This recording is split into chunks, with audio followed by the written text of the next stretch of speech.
There are a number of fields of energy that exist around us that are too subtle for us to see with our material eyes, material body. We can learn to perceive the subtler energies around us and their various dimensions, but it takes a lot of work. Work that I have not done and work that I have not achieved. What I have experienced is that there's quite a lot of beings that are just around us all the time. Just dense. Everywhere is just dense with various beings all around us. Now, they exist in various astral states. They exist in various united subconscious states and different energetic states in general. Everything is just working with the dead, opening myself up to the dead and to communication with the dead and working with them for quite a while. I think about 8 years now.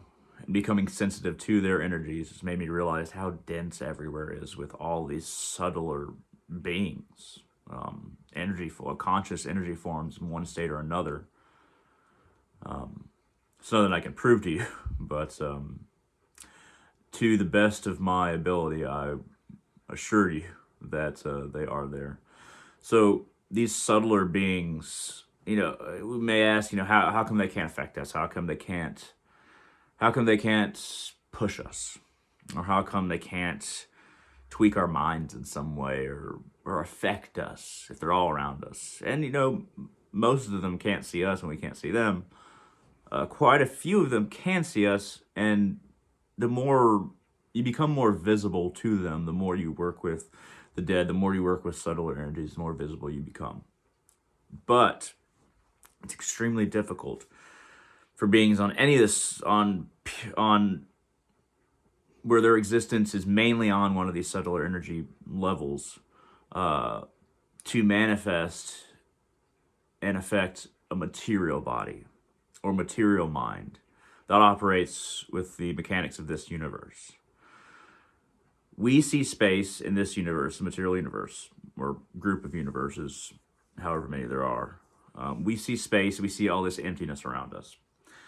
That emptiness, it's not empty, but also it's not the same kind of space that you would see in other dimensions, in other astral dimensions, and subtler energy manifestations and levels of consciousness that various beings, even like us, as our soul moves around,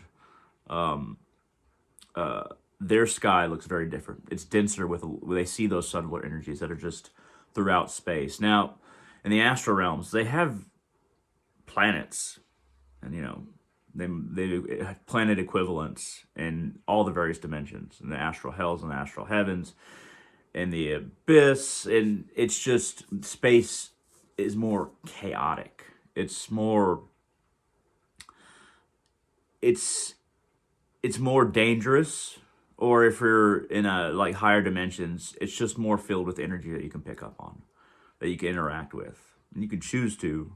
You can also do dangerous things in space, and of course, air. Most beings don't need to breathe on their level of existence. We need to fuel these physical bodies, and we're kind of. A lot of people think of the material universes as Midgard, or something at like the center. I think that's a little bit human-centric, or egocentric. I think that there's no center per se. It's not a three-dimensional model that we can describe, but I think that it's more correct to say that we're kind of on the edges of manifestation. We're not close to the beginning, the source, and we're pretty far away, but that's more far away in frequency. And that's why it seems like there's not a whole lot in space. That's why the space that we know is so empty. Manifestation, when God, the source, became everything, expanded out more and more and more.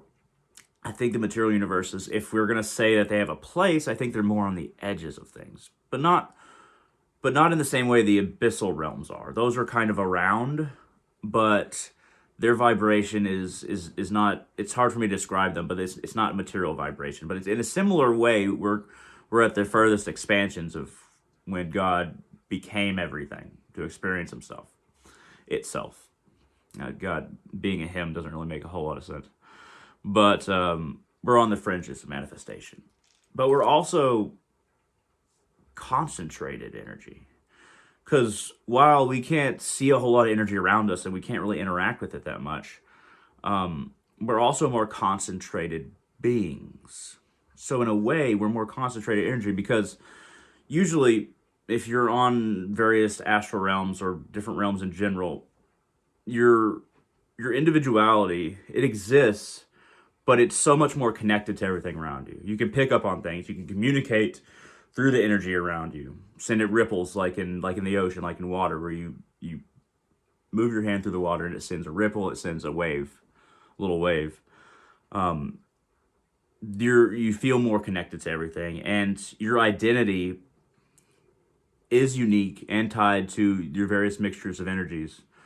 But it also feels less alone because of this experience of a grander energetic connection, whether it be good or bad. There's just more, it's more fluidic space in a way than empty space like in the material universes. I think the material universes, to the best of my knowledge and experience with various beings, the material universes do have space as we think of it. But in other more subtler dimensions, it's more like space is like fluid. And there's not the same kind of visible space between things. There's at least some kind of hue. I'm using color to describe it, but all your senses will experience it in some way or another. But space is a lighter hue of energy. It's not as dense as just being pressed up against somebody else, but it's a lighter energy between things. So, explaining that, how come? Well, it should be fairly obvious. The reason why beings that even can see us, first of all, they're not as concerned about the things that we are. We're not the center of the attention of even demons and angels most of the time, I don't think. And beings that are like demons and angels, or beings who are, manifestors or transfers of energy, doing their various things in the multiverse. We human beings aren't of like prime importance. We put ourselves at prime importance in all these stories, but it's not actually the case. That's one thing. Also, another thing is that it's really hard to concentrate enough energy for them. They have to expend a lot of energy to concentrate enough to actually affect change here.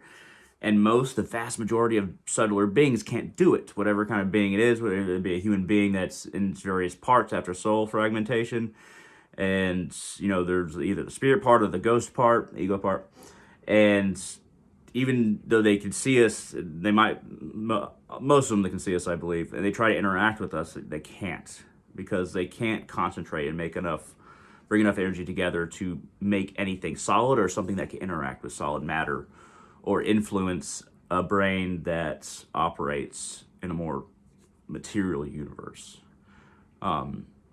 It's only in rare cases can ghosts and various subtler beings, aren't, it's not just ghosts, but various subtler beings, they have to be pretty remarkable or pretty intent for a long time, even though time's different for them, to affect the material universes. And there has to be a clear motive, otherwise there's no motivation for it, but it takes a lot of energy to affect or even communicate to us or even appear to us. It takes a lot of energy. But once you start feeling the subtle energies around you, you're like, everything just feels like consciousness. It's almost impossible to describe, and I could be crazy, it's always a possibility. I could be wrong about everything. I could be hallucinating or whatever. I don't necessarily see, but I feel just consciousness in various densities around me. I guess then you could ask, why are you lonely? But that's a whole different topic. But the communication with the universe, it's there. The energies are right there, just always right there. And various beings that are conscious at various levels are just right there all the time. Now, while a lot of subtler beings can't interact with the material universe or people in it, or choose not to because it would take too long or require too much energy, the vast majority can't. There are some beings who very much can, various astral beings that are various higher levels of manifestation that high enough to where they could affect us, but they don't really, they don't want to affect our choices, and they do have their own concerns. Not only do they not want to affect our choices, if they're always kind of influencing us, but it's just the lightest of pushes, and it's in mass. Like all of humanity gets all these little pushes here and there. It's very rarely just one person getting all these pushes from different beings. They push us here and there, mostly through little thoughts or little nudges of energy in this direction or that. And there's plenty of powerful astral beings who can affect us even more. But the game here isn't to affect this dimension, these material dimensions in a huge way. The game is to, as little influences, whether that's by design, which might be, or just by what they can do. I think that they can do much more, but a lot of these powerful beings, little pushes, for whatever reason. So we often get tied up in our senses, and our senses, even in these material universes, our senses are extremely limited. We can't see the air around us. We can't smell the vast array of things that are in the air.